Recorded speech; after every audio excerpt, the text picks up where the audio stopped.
Assalamualaikum warahmatullahi wabarakatuh. Perkenalkan, nama saya Sulaiman dengan NIM 2211107001 dari kelas S1 TE06A. Di sini saya akan menerangkan tentang peranan etika bisnis dan penerapannya di PT Bank Sentral Asia Tbk.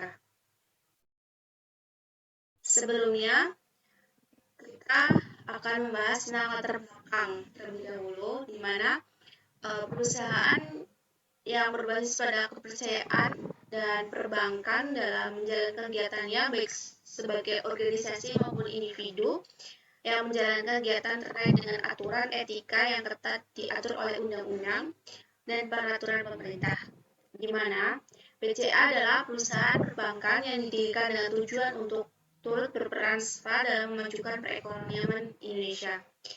Nah, dalam perusahaan perbankan, para pengurus perusahaan sangat berhati-hati dalam pengelolaannya. Tata kelola perusahaan merupakan salah satu kunci bagaimana perusahaan menghadapi tantangan yang biasanya dihadapi oleh usaha yang bergerak di sektor perbankan di Indonesia. Dan langkah itulah yang dipilih dijalankan oleh Bank BCA untuk secara konsisten memelihara dan menjaga kepercayaan seluruh nasabah dan pemegang saham. Baik, untuk rumusan masalahnya sendiri ada dua. Yang pertama, apakah Bank BCA dalam menjalankan bisnisnya telah menjalankan etika bisnis sebagai salah satu tata kelola perusahaan? Yang kedua, bila sudah menjalankan sejauh mana penerapannya yang telah diterapkan? Untuk itu, saya sendiri membatasi lingkup pembahasan di penerapan etika bisnis di Bank BCA Asia Tbk.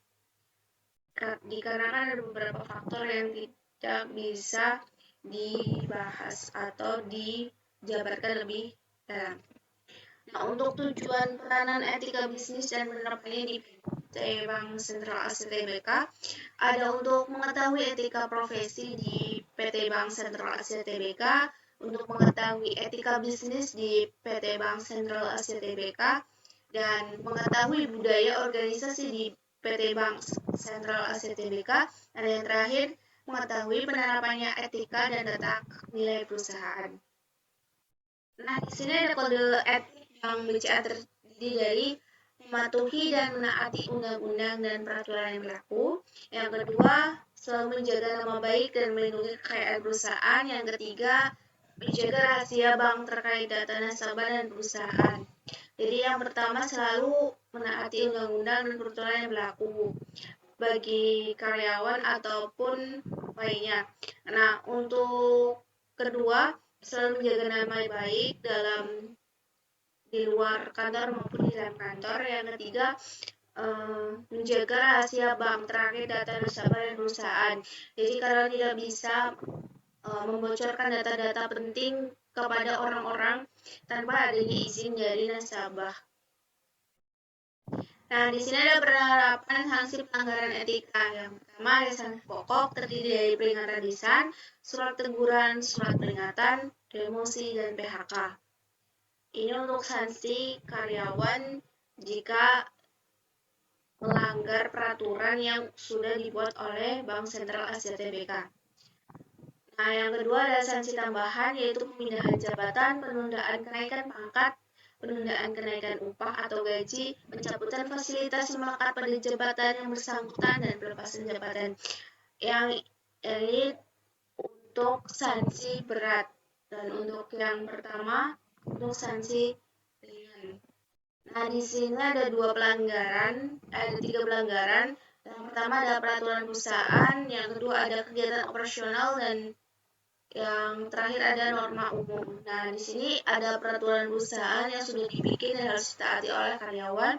Terus yang kedua ada kegiatan operasional, yaitu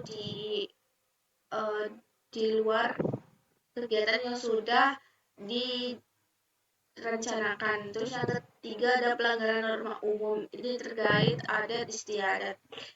Nah, untuk itu maka kesimpulan yang saya dapatkan di Bank Sentral Asia Tbk ini, yang pertama ada etika bisnis adalah unsur terpenting dan dasar dari keberhasilan perusahaan. Tanggung jawab perusahaan tidak hanya semata-mata mencari keuntungan bagi dirinya sendiri, perusahaan dituntut untuk meningkatkan kesejahteraan masyarakat sekitar. Nah, yang kedua, keberadaan industri perbankan dalam perekonomian sangat penting, di mana kegagalan usaha salah satu bank saja akan berdampak buruk dalam sistem perekonomian, khususnya adalah bidang keuangan dan sistem pembayaran suatu negara. Jadi mungkin segitu dari saya, kurang lebihnya mohon maaf. Terima kasih. Wassalamualaikum warahmatullahi wabarakatuh.